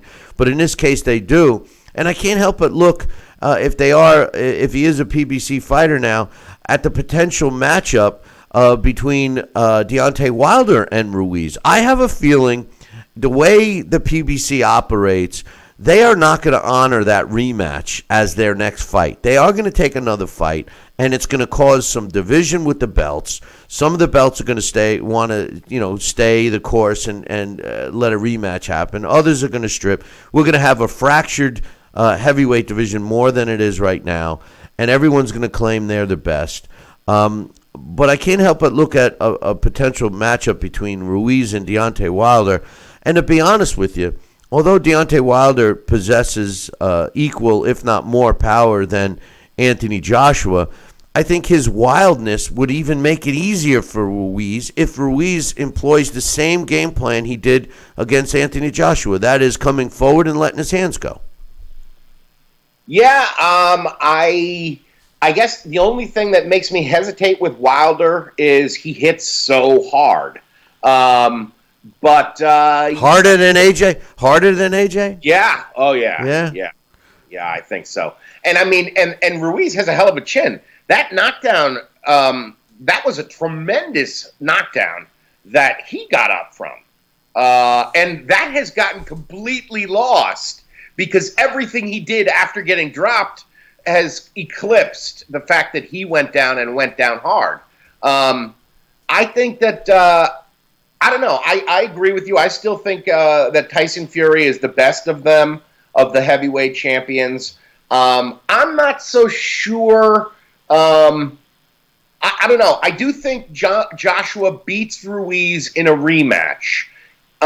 It might not be easy and it might not be pretty. I think he really should think about changing trainers because, or at least bringing someone else in because he did, well, I don't know. The thing about him that I really liked is that I gave a tremendous amount of credibility to him for what he did with Vladimir Klitschko. And the thing that always was an asterisk about that was that Vladimir Klitschko was over the hill. So, the fact that he got hurt and got off the deck and came back to beat Vladimir Klitschko, you can't take that away. That, definitely proved character. But since then, he sort of regressed. He didn't, I don't know. It's really unfortunate that the fights with him and Fury, fights with him and Wilder didn't happen already because this is why, you shouldn't dawdle when it comes to making great fights because you never know what happens. This is why I love that photo of Mike Tyson on the deck that Emily Harney took because this is the greatness of our sport. Looks don't win fights. fights, styles win fights. And Andrew Ruiz proved that, and he did it in beautiful fashion. And I'm sure you're thrilled too that this president gets to see the first Mexican heavyweight champion. I'm sure he woke up very happy about that this morning. I'm sure he is. I from what I understand, he's tearing down that wall. Mr. Mexican president, tear down that wall. But I think the one weakness that AJ has shown, aside from his chin, and I got to give him credit for getting up from the Klitschko knockdown, because it was just a power shot from a monstrous puncher in Vladimir Klitschko. I don't care how old he is. The accumulation of a beating from Andy Ruiz, because that's pretty much what we could say took place last night. But the biggest weakness, chin aside, is his inability to fight smaller guys. There's where Deontay Wilder is better than AJ. Deontay Wilder can fight a smaller opponent more efficiently than AJ can. AJ seems to have a problem punching downward. He seems to have a problem protecting himself. If you go back and watch that fight, his hand, his defensive hand was down. He was throwing his jab from way low, like the way Tyson Fury used to throw his. He had no defense against the smaller guy. He tried to employ it later on in the fight after he had already been down. But, I too agree that I think that Anthony Joshua would beat Ruiz in the rematch if he gets the chance. I have a strange feeling that he's not. I don't think that rematch will take place. I really don't. It's possible that we won't. So you think we'll see Wilder Ortiz, and then we'll see Wilder versus Ruiz? I think. Well, even though Wilder has announced that he's going to fight Tyson Fury again, I think that what we're going to see is Deontay Wilder fight Luis Ortiz again. And then we will see Wilder against Andy Ruiz. But we are going to see a big fight that's bigger than that. I think the next fight that we're going to see with Anthony Joshua will be against Tyson Fury. That makes an equal... That supersedes all the belts. Tyson Fury against Anthony Joshua in England will supersede the fact that all the belts will be with Deontay or Andy Ruiz. That's my prediction. Well, I mean, I think that that's a fight I certainly would like to see, but I think the shine is off of it now because of the defeat. I don't know. I think if I'm Joshua, I want to do what Mike Tyson never did, and that's get my title back and get it back from the guy that knocked me out. But the guy that he knocked me out has to fight him. I think it's going to be Ruiz that takes the other step. It could, that certainly could be. I mean, but I do think that in terms of finances, that rematch for him is going to be worth a lot of money. It would be tough because he's going to have to go overseas, and I'm sure they're not going to make it comfortable for him. But I do think that, I don't know, that was about as bad a night as Eddie Hearn could have had. I mean, Callum Smith won and won lovely, but Katie Taylor was lucky to walk out of there with a majority decision, because I thought she lost. I thought Delphine Poursoon, her outrage about it was a little out of whack. She should have known that could happen. I mean, what, did she just start boxing?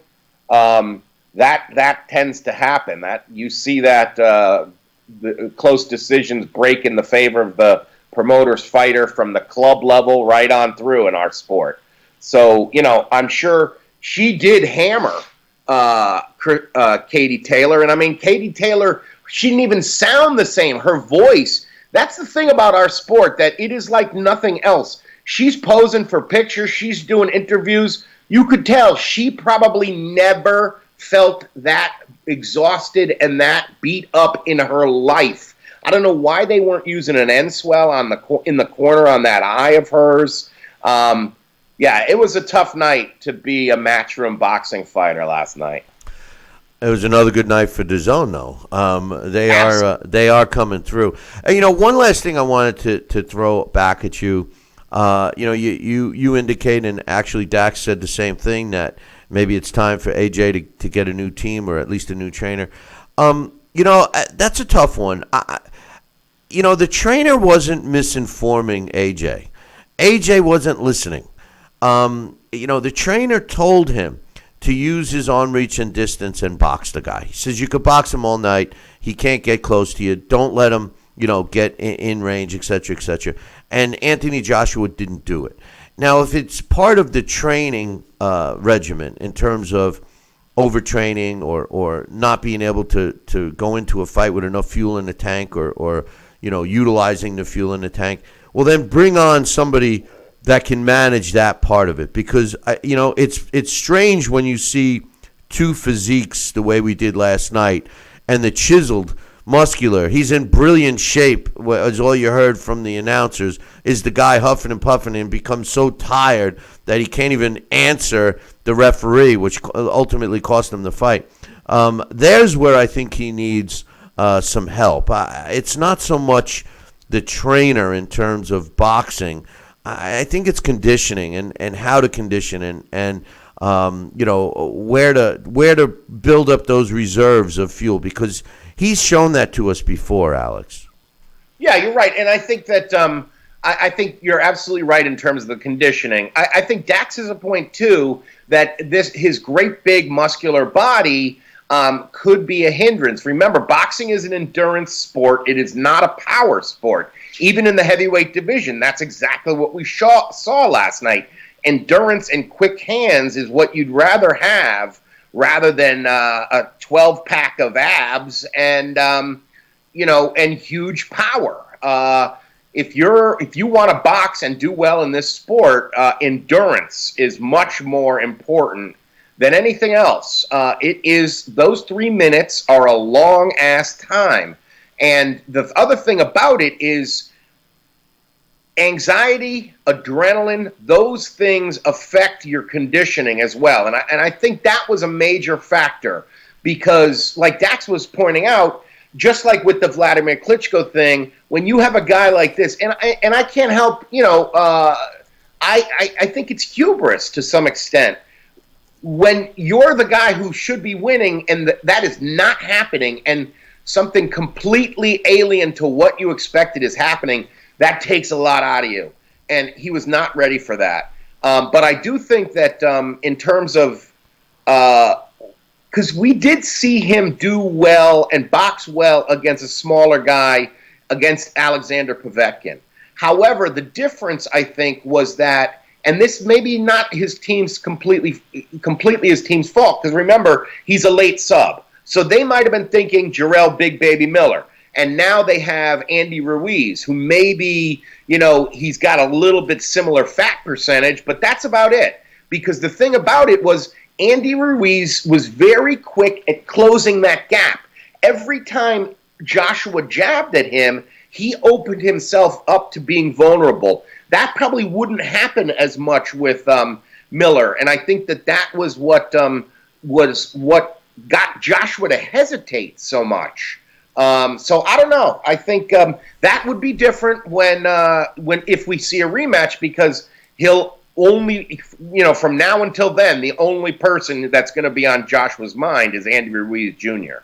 Well, just the thing is late sub. He still had a month to prepare.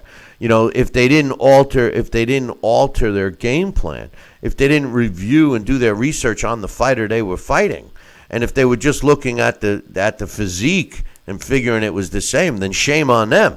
So I'm not going to use the late sub. It wasn't a late sub like they brought him in this week. Right. So no.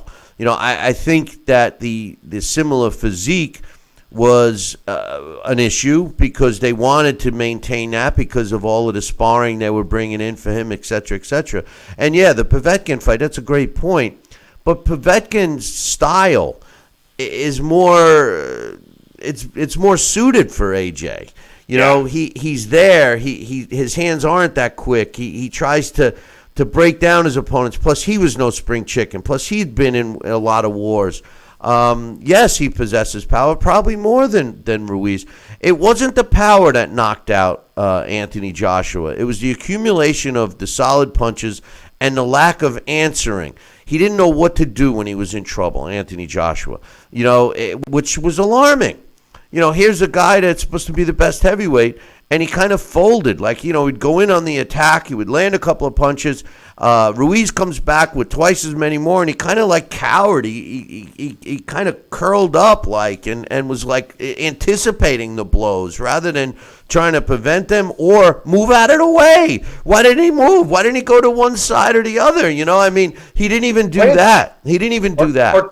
Or clinch. Yeah. He was trying to clinch, but he just seemed like a different fighter last night. He really did. But in any event, he was thoroughly upset. It made New York City look like Tokyo. It really did. And I think the thing, for me at least personally, I was sitting here alone, and one of the guys that usually watches fights with me, he had his daughter this weekend, so he wasn't here. But I was amazed. I was texting so many people. I was posting a little bit on Twitter. I'm not as much social media as I used to, but I just was thrilled. That was just so fun. It's why this sport's the best. And the other thing that was great, and kudos to DAZN, the main event started before 11 o'clock. I know.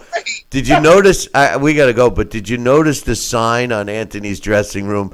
Must be ready by 10:30 or whatever. And he wasn't. He was late. But in any event, Alex, great job as usual. And we'll be looking forward to you next week after the Triple G fight. All right, Billy C. Take care. Looking forward to it. All right. Thanks, my man. That's Alex Papali. He was watching the fight alone yesterday. What's up with that? But in any event, interesting fight. But we're going to try and get Emily Harney on the line. It doesn't look like we may, though. So we'll see what happens with her. But in any event, it was an interesting fight for sure. Anthony Joshua losing to Ruiz. So if you missed that, that's the news. Yes, you heard it right. Andy Ruiz improved to 33-1 by stopping Anthony Joshua last night at Madison Square Garden. So interesting outcome there for sure. But in any event, we talked about the other fights that took place. I also wanted to, I'm trying to get Emily Harney. She was ringside last night taking photos, so maybe she's a little bit under the weather. But Deontay Wilder, earlier in the week, last week, actually on Tuesday, officially announced that he is rematching with Luis Ortiz. Maybe that will change. Ortiz listed as 40 years old. We don't know about that. But they have not given a date, and they have not given a location yet. So maybe they knew something we didn't. So we'll keep an eye on that. Another thing I wanted to mention was quietly, and I mentioned this to Dax earlier, Wang Hang Menothin is a minimum weight WBC champion out of Thailand. He's now 53 wins and no losses. He knocked out, or actually won, I think it was a technical decision, over former Japanese champion Tatsuya Fukihara for his defense. Now, the thing with Menothin is that, the weight class that he's in is tough because, not many people, follow it, So, that's generally the issue there, So 53-0 right now for him. So, but in any event, we NASA has just connected with Emily Harney. So joining us right now is Emily Harney. What rough night? What are you? Were you out with Andy Ruiz last night or what? No, I didn't go to the after party. We sat around waiting for Anthony Joshua at the press conference. You know, we were told he was going to show up, and by like 1:45, he hadn't shown up, and so I left. So he never. It was a long night. He never went to the press conference? He never showed up when I was there. I just saw an interview with him talking to somebody, and I'm not really sure where he gave the interview because it doesn't look like the same place that I was at. So did he walk out, after everybody left and some lucky fool got the scoop? I'm not really sure, but we waited around and we're told he wasn't showing up. So tell us what it was like. It seemed to me that the atmosphere there was unlike what it usually is in New York. I loved it. Unfortunately for all the UK fans that made the trip, it didn't end right. But what was it like? You were there shooting the fight. I mean, did you notice a difference? From the weigh-in, I actually thought the weigh-in was going to be more pomp and circumstance. I thought it was going to, be kind of similar to what Pacquiao Mayweather was like, and it wasn't like that. The weigh-in was a lot more subdued than I expected. Very classy, well-run, and all that stuff. But fight night was electric. Like the atmosphere in there, the excitement in there, and then to listen to fans chant, whether they were a standard Anthony Joshua fan or they were just a fight fan, to get into it and just kind of hear the whole crowd roar across when they would bring him up on the screen or, something exciting would happen. It was very different than what we're used to.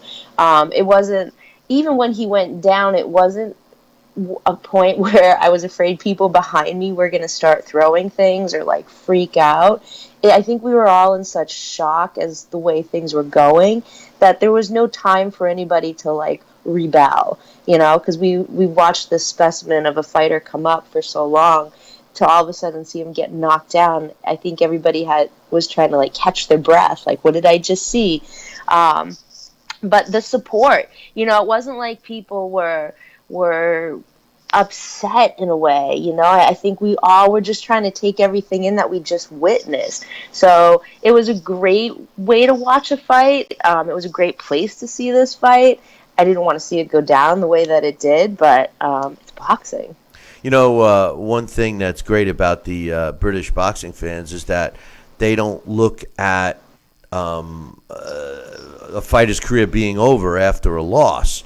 Right. With that said, the announcers during the fight were saying, Andy Ruiz is converting some of these British fans. I didn't sense that at all. I didn't hear them like starting to cheer or anything like that. I think that they just took it the way it was. But credit to Andy Ruiz. How was that live? I mean, when I saw Anthony Joshua from the point that he was leaving his dressing room, Emily, something wasn't right to me, and he fought like he wasn't even there. Like it was very unusual because to me, Anthony Joshua was the best heavyweight on the planet, and everybody's always comparing him to Deontay, and I always said, Deontay doesn't have a chance. There's no way that, in my opinion, this morning, there's no way Joshua would be able to stand up to Deontay's punching power. No, not after what we saw last night. Going back to the, his head being somewhere else. So go back to the weigh-in for a minute. And I'm curious if anybody else picked up on this. There was a point at the weigh-in when something caught Joshua's eye in the stands. And it wasn't like, oh, they're my friends, hey, or like, piss off for what you're saying to me. There was no, like, reaction except something caught his focus. It was almost like, the medical doctors out there with the spinning little circles trying to get his attention, and he's just looking there. And I should have looked back there to see what he was so focused on, but his attention was just gone. And I really wish I had turned around. So I'm curious if anybody else picked up on that at the weigh-in, where his focus just went elsewhere. Was there somebody back there holding up a sign like, "You are the father"? 7th. No. Somebody going, remember 7th. Right, yeah, I don't know know what it was, but I'm curious if anybody else picked up on it. I'm mad at myself for not turning around to see what he was looking at, because that's when I went, where's his focus? And it worried me a little bit, but I just kept thinking, like, the only thing he needs to worry about is Ruiz's fast hands. We should be good, and we were not good. And when he went down the first time, I went back to that moment at the weigh-in when he lost his focus. And somebody said, well, he was training in Miami. Did he lose his focus down there? I don't know, but there was some point at that weigh-in where things changed, at least for me. And I'd been watching things all week, and I'd been watching the training camp, and he seemed like he was in his place where he needed to be. Was he looking past him? Because like everybody else, they thought, well, Ruiz has got quick hands, but what else does he got? But I go back to what I learned the first time I ever covered a fight. You never judge a book by its cover. And you can't judge Ruiz based on the way that he looks. You can't always judge a fighter based on what's happened in the past. And you can't. This morning where Joshua said, listen, if something like this knocked me out, then what kind of champion would I be? What kind of person would I be? What kind of fighter would I be if I just said, that's it? These are the things you learn from, and at what point do you learn something new or something about yourself, except when you fail at it? And I don't think it's a full failure. I just think it's a step backwards and a step, well, maybe to the side, not necessarily backwards, but it's like you have to have these hiccups. So where was the hiccup going to come? Was the hiccup going to come against Tyson Fury? Was the hiccup going to come against Wilder? And if it came against Wilder, what would that have done to his career? Now you put it in a position where, okay, let's see another fight with Ruiz. Let's see if he can do something different. And I'm reading these comments from Wilder, too, and, he's not a true champion, and this, that, and the other thing, and you go back to his fight with Tyson Fury, and people say a whole variety of things about Wilder between that fight and who he's fought along the way. So, you can pick apart anybody that you really want, but what ultimately is going to be the story is what happens next. Listen, Anthony Joshua is a great ambassador or representative for the sport of boxing. He was, classy in defeat. He's classy in victory. He's what I like to see in a fighter. Deontay Wilder I don't care what the accomplishments are at the end of the day, he'll never be an Anthony Joshua, and that's his problem. He'll never make the money, et cetera, et cetera. But with that said, a lot of discussion we've been talking about today on today's show is Ruiz. Now, we all know that there was a rematch clause in the contract. Eddie Hearn made that very public quickly. However, Ruiz now, from what I understand, is with the PBC. And quite honestly, I mean, just because there's a rematch clause in the contract, that really doesn't mean anything.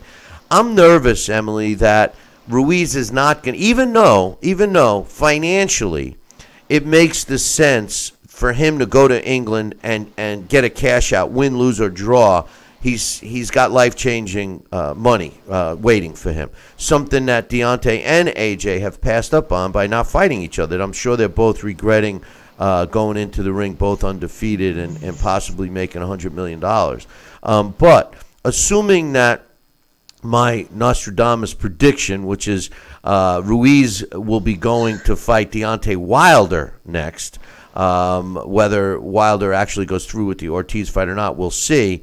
And I think that AJ will counter with a fight against Tyson Fury because there's huge money in that fight in England.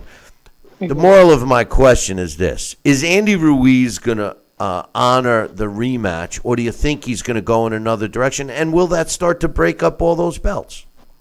Well, I think the money's gonna, come into play, and I hate to say that, but I mean, he made decent money last night, right? What did he make? What did he make? Do you know? I think he had made $6 or $7 mil. Okay.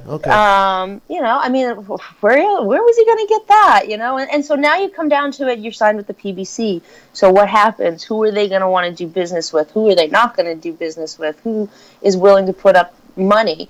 And how many fans did you gain if any, which I'm sure he gained some, but I'm sure there's still critics out there, and credibility-wise, are people going to follow you now to go and sit in those seats and pay the price to see you?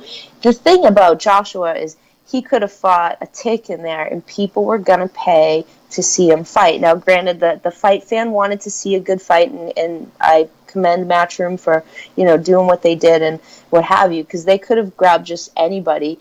People, there were a lot of women in there last night who could have cared less about who he was fighting. They just wanted to see Anthony Joshua. And with Ruiz and with Wilder, you're going to have a hard time, I think, selling them for a long run. I saw Wilder's fight a couple weeks ago in Brooklyn. It was a quiet place. It was kind of frightening for, a heavyweight fight. I thought, well, we should be able to do a little better than this. But, the following for Joshua, I think, if anything, gets bigger. I think Ruiz gains a little bit of wowness, but in terms of his next fights, he doesn't have to honor that. He can go in whatever direction he wants right now because he kind of holds the cards. But at the same time, what's going to make most sense to him in the longevity of what his options are? Because I think somebody like Wilder and I think somebody like Tyson Fury with Ruiz becomes more of a problem. So I think he needs to look at, what is my best option? Will he? This is boxing. We know how things go. I do, and that's what makes me nervous. The only saving grace here is with I'm drawing a blank here with PBC. Yeah, that's it. PBC. With the PBC, it's tough. They're drawing some blanks too. Don't worry. Well, the PBC doesn't really. I've never really seen them lay out any money. Right. So, without Showtime backing them. So if they have two fighters, they're not leaning on the other side for the financial gain, So that's actually a plus for AJ. But I tell you, man, I just have this feeling that they're not going to, that the next fight for Anthony Joshua will not be against Ruiz. And the thing is, does Ruiz try to get another fight under his belt before the end of the year? If I'm Anthony Joshua, I want that fight as soon as possible. I don't want to wait another 6 months, or 5 months. Right. And I'll tell you, he looked terrible. He really did. Yep. Everything about it. He was not fighting defensively. His guard was down. I could accept, okay, he took his opponent lightly, but there were no adjustments made. I can't even really blame it on his corner because his corner was telling him what to do. He was still asking him after every round, what was the punch that got me? What did he hit me with? He didn't even know. He was, and Michael Griffin cannot be criticized. He did not make a step forward. He was resting on the ropes like it was in between rounds. It was conditioning, Emily. Yeah, no, there was a point, and it's funny, I rewatched a clip this morning to see if maybe I had imagined him kind of going, yeah. And he did it. He did it a couple times, and I was like, oh, no, he did that. And is there a point that you become over-conditioned? Is there a point where you think, well, I don't need to run today? I don't know. I honestly, for myself, I think I peaked a week early when I trained. That was just my personal opinion. These guys know themselves better than anything else. So did he peak too early? Did he do too much?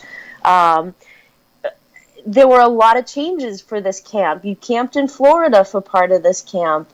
There were just a lot of different things here. So, for me, I go back and I look at all those little things. I'm very superstitious, so I would keep everything the way I had it before and did everything the same. And even for Ruiz, he said, I didn't eat the Snickers bar, and I felt like maybe that was going to change something. And he really thought about that, though, and it's those things. I'm sure Joshua was waking up this morning going, should I have done that? But it's like a relationship. You can't go back and question the what if. You need to question, what do I do now? From this day, how do I move forward? Right, from this day forward. Do you think that the outcome of last night's fight is going to prevent Anthony Joshua from coming back to the U.S.? I don't think so. I hope it wouldn't. He was very well received, and even in the end, he was well received. It wasn't like people, at least from my point of view, people are like jumping off the bandwagon. I think they want to see him win because he has that he has that je ne sais quoi that all these other heavyweights and a lot of fighters don't have, you know, and you want that for him. And so I think he's going to be just fine. It's just a matter of, you know, how do they take his career out from here? I think we see him back in the U.S., probably not his next fight, but I mean, if you really want to be a contender, you got to fight in all these different places, and you can't, you know, turn yourself away. And it's like these guys going overseas, like you've got to take the risk. And I mean, why wouldn't you? Well, you know, the thing is they went overseas to fight him because he had all the belts. Now all of a sudden it's a little different. They do have the rematch clause. One last thing, and I think I brought it up, but we didn't really talk too much about it. Do you think possibly changing or adding, you know, Dax thought maybe it's time, and Alex thought maybe it's time to get a new team, new trainer.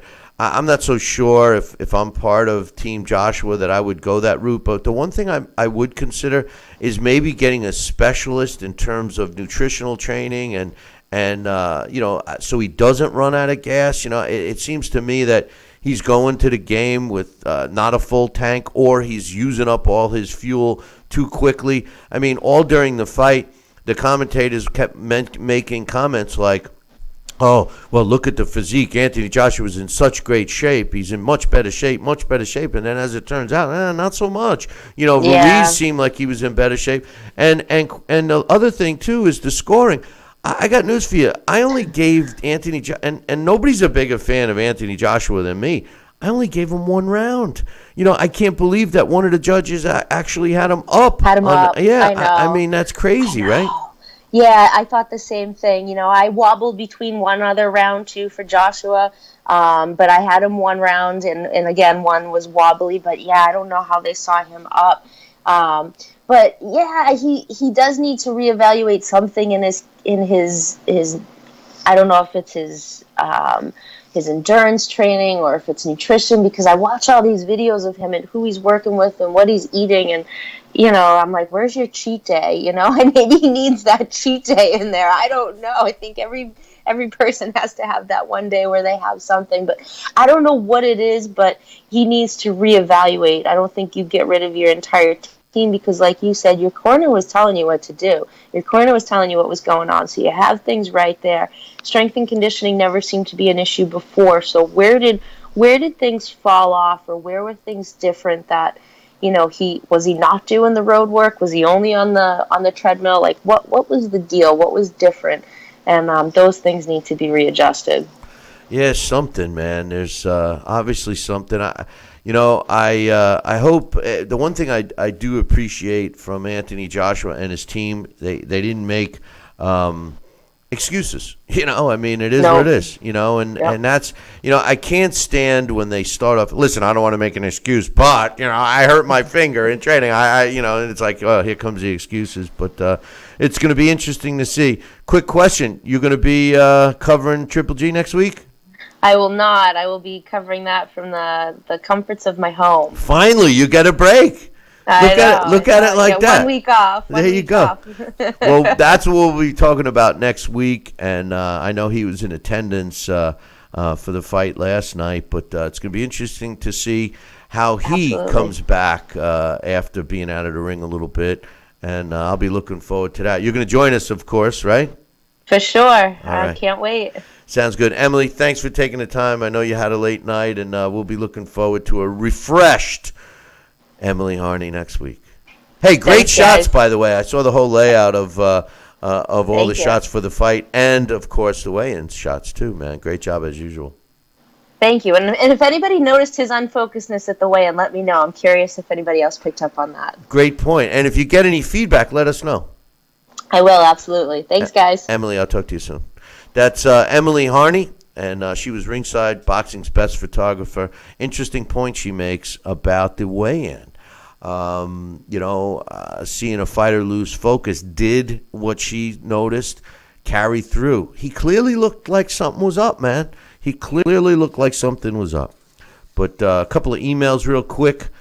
First and foremost, I wasn't going to read it, but I will. Raheem says, good morning. He says, past couple of weeks in boxing has the great Canelo win and Wilder too. He says, but the fight was for him was Wilder knocking out Brazil. He says he's happy to see that Wilder's proving he's the best pound-for-pound fighter in boxing. This is what scares me about Raheem, because you could say what you want about Deontay Wilder, whether you like him or not, but he's certainly not a pound-for-pound fighter. The guy possesses one attribute, and it's kept him undefeated right now, and that's punching power, but nothing else would suggest that he's a pound-for-pound fighter. I love his power, but I don't love the man. Another email, this is from my man Mitch. He says, check this out, Billy C. No ducking, no dodging, fighting all his mandatories and top contenders, no negotiating himself out of fights, no protections from Al Heyman, no suspicion about juicing. Will he ever surpass Floyd Mayweather on the historical lists when he retires? And, of course, he's talking about Wang Hang Menothin, who's now 53 wins and no losses. And he makes an interesting point, my man Mitch, about the fact that you may not know him because of the weight division he's fighting in, but the guy fights every mandatory. He's not cherry-picking fighters. The weight class, may have non-glamorous looking records, but that's because they fight each other. And, somebody's got to lose. So I'm with him, and I wish that Wellington had much more press. Thanks for the emails, fellas. One other thing I wanted to mention, coming middle of July 20th is officially official. We talked about it briefly last week, but Manny Pacquiao against Keith Thurman. Manny Pacquiao doing something I really don't believe he needs to do, and that's fight a young gun like Keith Thurman. But should he become victorious, there's going to be no doubt in my mind where he sits historically. And even if he doesn't win, he's still up there. Hey, listen, boys and girls, I appreciate you joining us. I want to thank everyone today, Sal and Dax and Alex and, of course, Emily, for giving us their thoughts. Don't forget to tune in to our 24-hour, 7-day-a-week television channel, Billy C. Boxing. You can sign up for it. Just visit GinikoUSA.com, GINIKOUSA.com. And don't forget to use the code Billy C when you sign up. And you could watch it on Roku and all the other streaming devices, or you could always just go to our YouTube channel, Talkin' Boxing. That's youtube.com/Talkin', TALKIN, Boxing, BOXING, and watch us there. And I want to thank everybody for your support. And I can leave you with this. Make sure you tune in next week. Same bat time, same bat channel. Until then, I'll leave you with this. Ciao, baby.